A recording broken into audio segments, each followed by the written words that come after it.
Samajwadi party की सरकार को, कांग्रेस की सरकार को जो माफिया संचालित करते थे, उन माफियाओं की पैंट गीली होती हुई भी आप लोगों ने देखी होगी। तो सबसे ज्यादा अगर कोई दुखी है किसान नौजवानों के बाद तो वो हमारे शिक्षक हैं। आज उत्तर प्रदेश में किसी भी स्तर पर अपॉइंटमेंट हो, टॉप से लेकर के नीचे तक सब पे प्रश्न लग रहे हैं। यूपी में उपचुनाव से पहले सियासी पारा चरम पर पहुंच गया है। सत्ता पक्ष और विपक्ष के बीच 2027 से पहले यूपी में उपचुनाव में जीत दर्ज करने के लिए जमकर सियासी हमले हो रहे हैं। इसी कड़ी में प्रयागराज में सीएम योगी ने बीजेपी के यूपी में सत्ता में आने से पहले यूपी की जो कानून व्यवस्था होती थी उसको मुद्दा बनाकर विपक्षी पार्टियों को घेर लिया है। याद करिए 2017 के पहले उत्तर प्रदेश एक बीमारू राज्य हो गया था।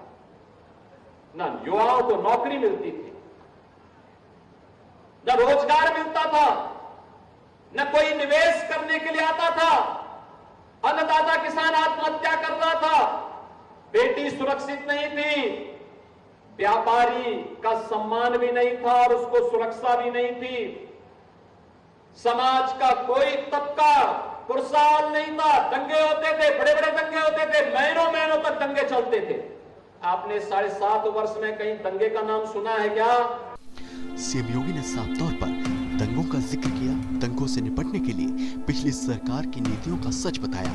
माफियाओं और विपक्षी दलों के तालमेल पर भी बड़ा हमला कर दिया और बता दिया कि अब अच्छे माफिया दंगा करना भूल गए हैं। आपने माफियाओं की पैंट गीली होती देखी होगी। ये माफिया समाज का कोड है।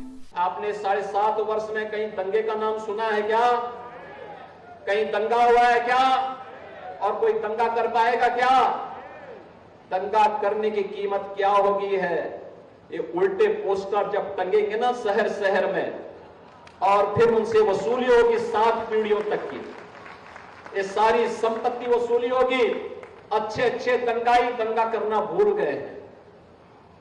अच्छे खासे जो पहले माफिया सत्ता को संचालित करते थे, इस समाजवादी पार्टी की सरकार को, कांग्रेस की सरकार को जो माफिया संचालित करते थे। सीएम योगी के विपक्ष पर एक के बाद एक बड़े हमले के बीच सीएम योगी ने पिछली सरकारों की नीतियों में छिपी विपक्षी पार्टियों की नीयत पर भी जमकर सवाल उठाए हैं। ऐसे में पलटवार अखिलेश यादव की ओर से भी सामने आ गया और अखिलेश यादव ने पीडीए के सहारे युवाओं, किसानों और रोजगार के मुद्दे को उठाया और शिक्षकों से जुड़ी भर्ती पर सरकार की नीति पर बड़ा प्रश्न चिन्ह लगा दिया। तो सबसे ज्यादा अगर कोई दुखी है किसान नौजवानों के बाद तो वो हमारे शिक्षक हैं।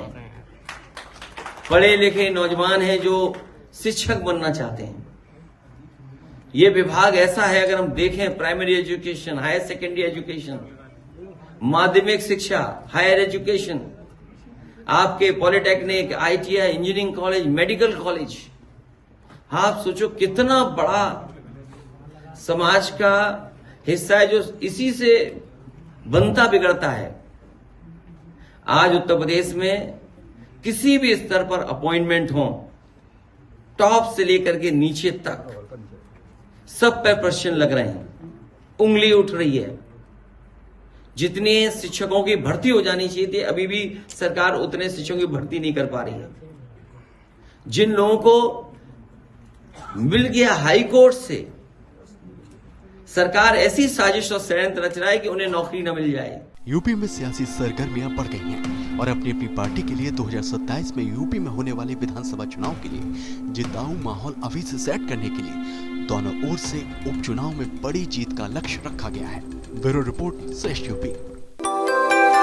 यूपी की हर खबर देखने और उनसे अपडेट रहने के लिए हमारे चैनल श्रेष्ठ यूपी को सब्सक्राइब और लाइक करें। साथ ही बेल आइकन को दबाना न भूलें, जिससे हमारे हर वीडियो की जानकारी आप तक पहुंचती रहे।